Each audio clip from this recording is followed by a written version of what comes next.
I proizvođač nadaleko poznatog istarskog pršuta. U nastavku vam donosimo priču o pršutima gospodina Mladena Dujmovića. No prije toga pogledajte i korisne poruke naših partnera.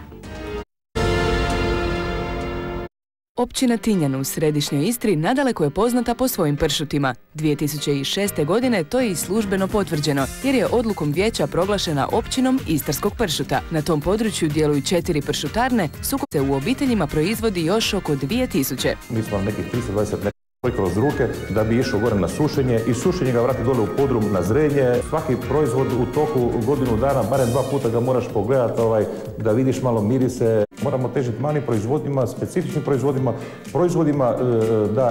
Ide i odgovarajuće vino, a mi se nalazimo u vinskom podrumu gospodina Matoševića i evo odabrali smo jedno vino koje odlično ide upravo uz pršut. Pa recite, evo šta to pijemo trenutno? Da, akacije ima jednu notu dima i špeka ili recimo jednu masniju komponentu, koliko god pršut nije masan, sljubili sa određenom dobrom. Nije neobrana, a maslinovo ulje teče u potocima. Pogledajte priču o maslinaru Klaudiju Ipši. Se nalazite u srcu Istre, na općini Oprtalj, u selu Ipši, na imanju obitelji Ipša.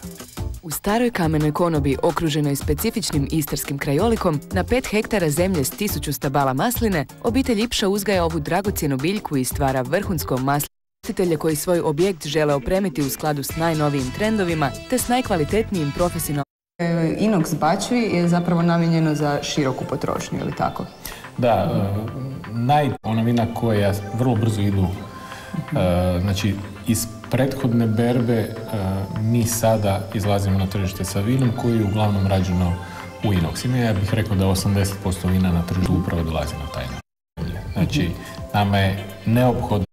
A s kojim se problemima susreće Hrvatske gospodarske komore?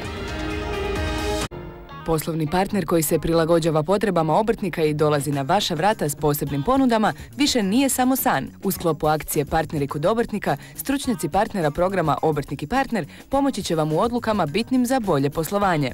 Akcija uključuje povoljnije uvjete financiranja u paketima naknade kod različitih vrsta kredita i leasinga. Tu su i paketi prilagođeni upravo obrtnicima i njihovatske. Moram reći.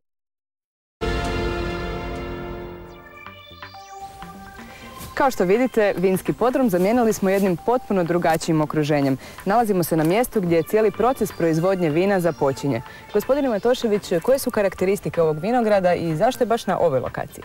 Nekada je ova lokacija u godinama koje su pred nama poentirati kvalitetom na toj povijesnoj lokaciji.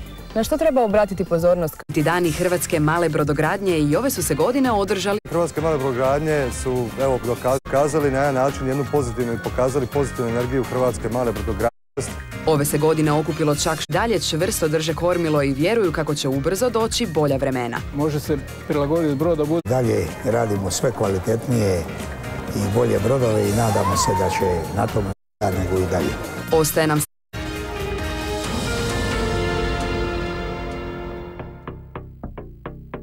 Ove ugodne šetnje vinogradom